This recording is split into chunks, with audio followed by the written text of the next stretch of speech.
tonight on Cutting Edge. I'm dying here. Please, I need this money to save my life. I can't die like this. I'm begging you, my love. My son is asking for help and I can't help him. Mandikwamkele mbukeli kwinkqubo ndaba Cutting Edge ndizibhodisele kuwe ekhaya igama ngu-Ondela Mbana. Tonight's episode investigates the disappearance of Jerry Boshoga, a tender entrepreneur and a farmer. Our senior investigative producer, Sipiwe Linda, brings us this exclusive report.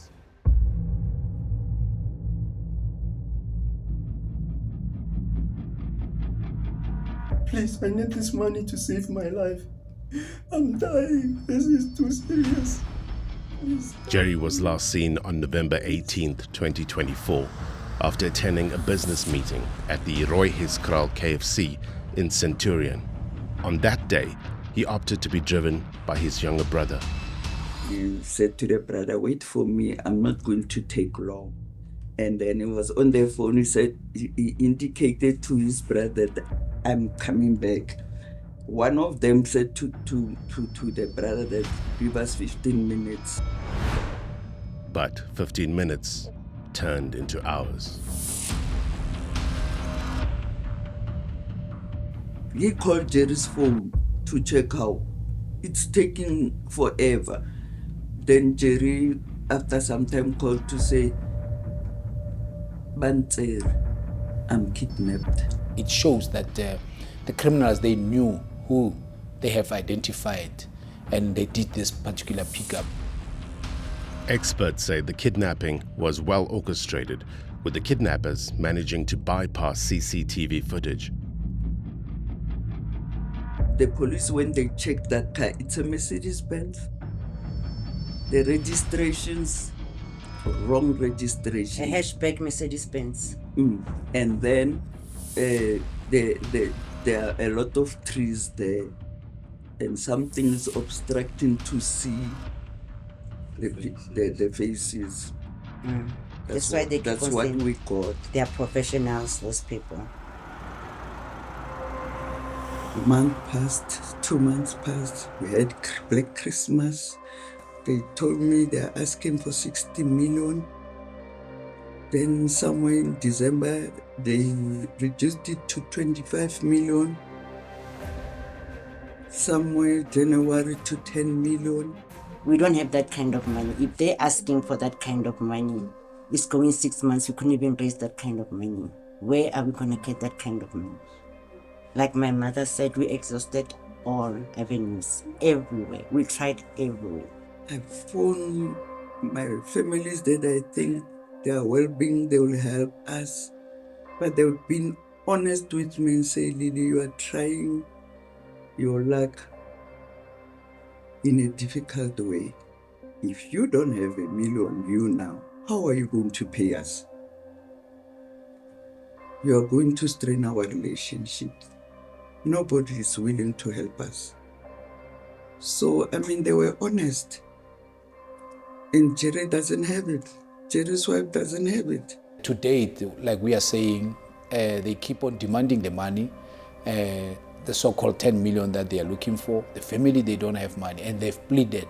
They need help. So, who is Jerry Boshoga? Jerry ke ngwana o leng gore o stelenyana, but as an introvert, but a buithata. The family man, o rata family ya hae, wa re thusa, o rata re be comfortable, o re ratela dilo tse smart, and then one checker every day, all the time, and o rata di surprises. A ka no tla fela a re mama test driver koloi e ka test driver fetsa re ke ya hao. Jerry is known as a hard-working tender entrepreneur, a farmer, and owner of a VIP protection service company. He has a taste for finer things in life. Just before he was kidnapped, he bought himself a Porsche worth 6 million rand.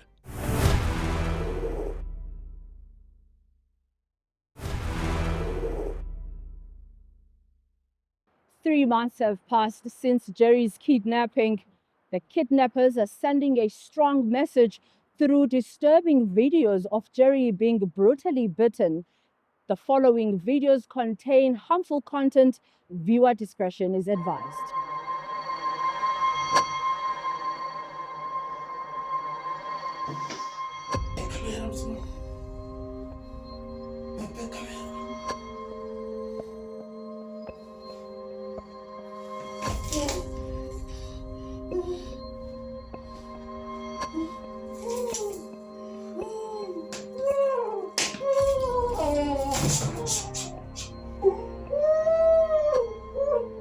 I'm dying. This is too serious. Please help me. Please. I can't die like this. I'm begging you, my love. Look at me now. I really need this money. You know I work hard. I can't be treated like this. I get messages that Jerry's best friend,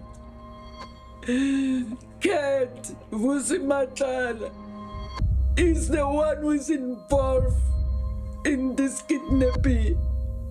And I feel so bad, and it hurt me so much that I know Vusi. I've met Vusi. I know Vusi Matlala's wife. I was once sitting at the same table having lunch with Vusi Matlala's wife. If that is the case, Vusi, can you be so cruel? Can you be so cruel? And take Jerry. The family says he is a business associate and a friend of Vusi Cat Matlala. The first time we heard about Vusi Cat Matlala was in respect of the Tembisa hospital tender.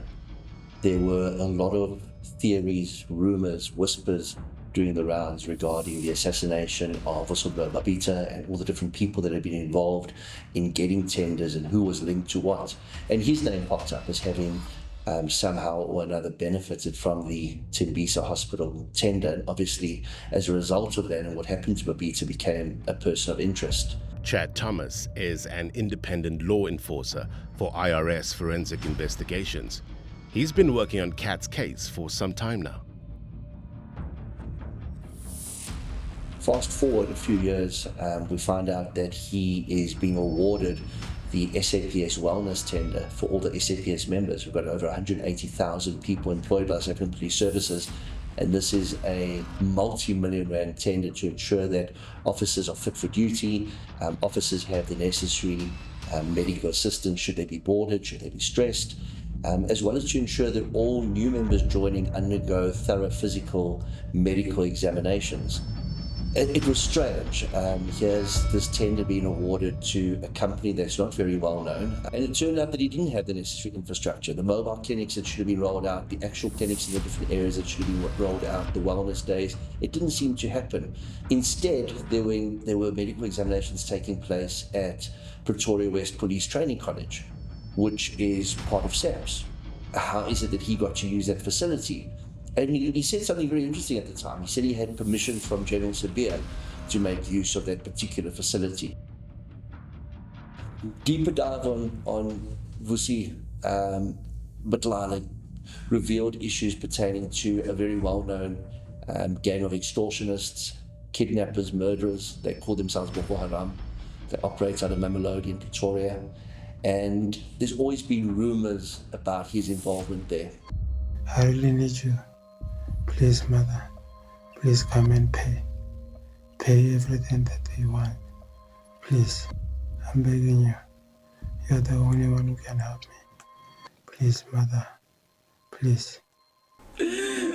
My son is asking for help and I can't help him. Nobody can help him. Jerry has little kids. Poor young woman of Jerry. He doesn't know what to tell. She doesn't know what to tell the kids where the father is.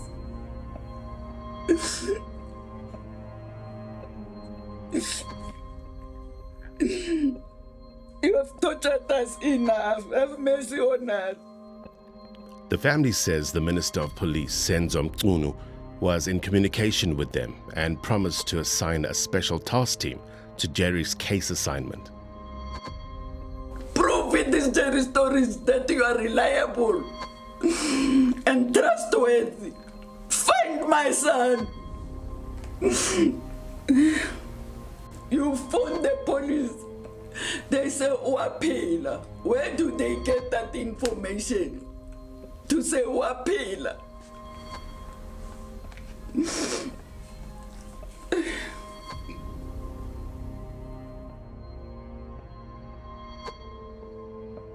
Jerry's son is struggling to cope.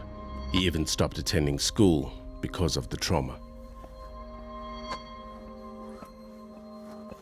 I think all I need right now is that the person who's holding my dad captive to bring him back, because it's been a while, it's been a long time, and I'm losing my mind. I need to go back to school. I need to get my life back in order. And the only person that has been there for me and can carry on being there for me and helping me throughout my journeys in life is my dad. And right now what they're doing is that they're taking that from me. They're taking the privilege of having the father-son relationship where he's always there. He's the only man that you can trust in your life. That's all I really need.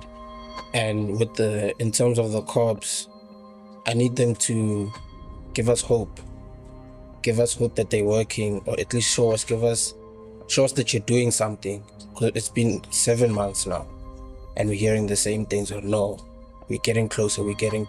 It gets tiring because every time they talk to us, it's the same thing. You lose hope. As his son, I'm losing my mind. I'm looking at his mother, my granny. She's losing her mind, which makes it worse for me because I'm the only one also who can support her. But I hope at the end of the day, things go smoothly and then he comes back alive so that our life can go back on track. Whoever is involved in my uncle's kidnapping, I beg you to have sympathy and release him soon. It's been over 7 months now and we need him. My cousin here struggles a lot at night.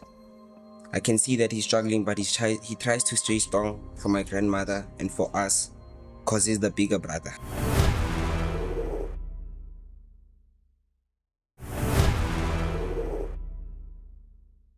Until now, no one knows where Jerry is. One wonders, why was Jerry kidnapped? Does the alleged revelation by Mkhwanazi bring light to Jerry's investigation?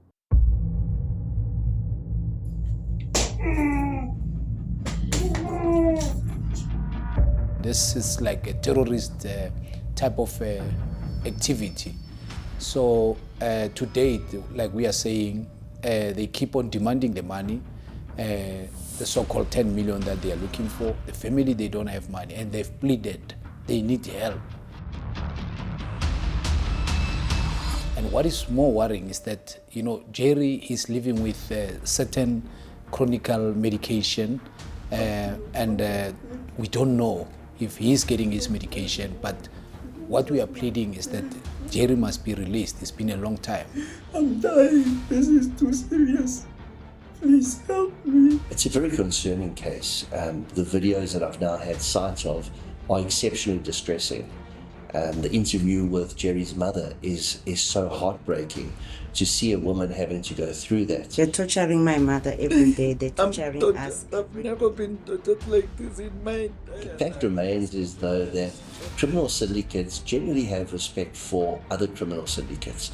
They don't tend to encroach on each other's turf. If Jerry was a close friend of Vusi Matlala, it would be highly unlikely that a rival gang would kidnap him because they know the reputation of Vusi Matlala and they understand that there would be repercussions that could create a war. So it would be very interesting to find out who in actual fact is behind the kidnapping of Jerry and what the true reasons for the kidnapping were. On the ground, we realize as we go on the ground, trying to gather certain information that there's also issues of trust deficit between some of the law enforcement and the communities. Hence, some are saying there are certain police who are involved in this, but those are just allegations for now. But, that will deal with that upon the investigation. But for now, any information is crucial. On Sunday, the 6th of July 2025, KwaZulu-Natal Police Commissioner Lieutenant General Nhlanhla Mkhwanazi held an explosive press briefing accusing senior SABC members of crime. Kat's name was also mentioned. And I can confirm before the South Africans today that the investigation which these members were involved with in Gauteng has unmasked the syndicate. And this syndicate involves, amongst others, politicians who are currently serving in Parliament. The law enforcement officers include the members of the South African Police Service, the Metro Police, and correctional services. They include prosecutors in Gauteng province, the judiciary, and all these are controlled by the drug cartel as well as business people in that province of Gauteng. The evidence has been found in the cell phone of Mr. Vusi, also known as Cat Matlala, which shows the communication between Mr. Brown Mokhotsi and the Minister of Police, Mr. Senzo Mchunu. On the 14th of May this year, 2025, the task team arrested Vusi Muzi, who's also known as Cat Matlala, for an attempted murder ×3. I must highlight that this Mr. Vusi Muzi Cat Matlala is an individual who was awarded a police contract of over 360 million rand in 2024. An analysis was conducted on electronic communication of this arrested person. This analysis reveals communication between the arrested Vusi at Cat Matlala, Mr. Brown Mokhotsi, an associate of the Minister of Police, as well as the Minister of Police, Senzo Mchunu. On the 1st of January, the letter is issued on the 31st. On the 1st of January, 2025, Mr. Brown Mokhotsi sends a WhatsApp to Vusi Muzi Cat Matlala, and it reads as follows, I quote, "I have arranged a meeting for Sibiya and the minister. They must have a solution." And it follows another message. "The task team that came to your house and harassed you have been dissolved. They got the letter on Monday. As we speak, they are bringing all docket to Sibiya." This letter is issued on the 31st of December 2024. This communication is on the very next day, the 1st of January 2025, where it says the dockets have been called and have been sent to Sibiya. Yes, we know the dockets only were sent to Sibiya in March this year. The Minister of Police responded to the allegations. In response to the recent allegations made by Provincial Commissioner Mkhwanazi, and while respecting the President's call for calm, the Minister of Police, Mr. Senzo Mchunu, feels it is important to clarify the following.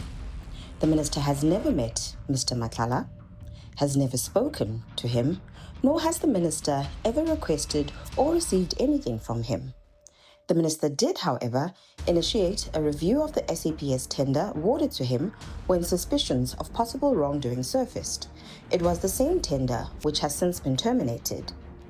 We contacted Vusi Matlala's legal representatives. They preferred to correspond via email.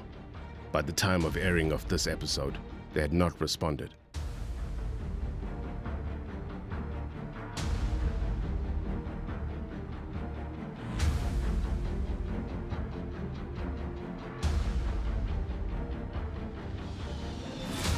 Vusi is still kept at Khoshi Mampuru Correctional Center following his last appearance at Alex Magistrate Court.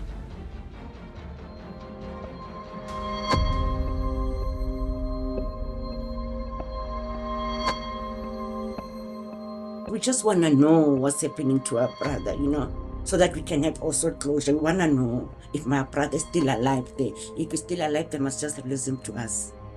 We had it. It's too much. It's just too much. It's too much.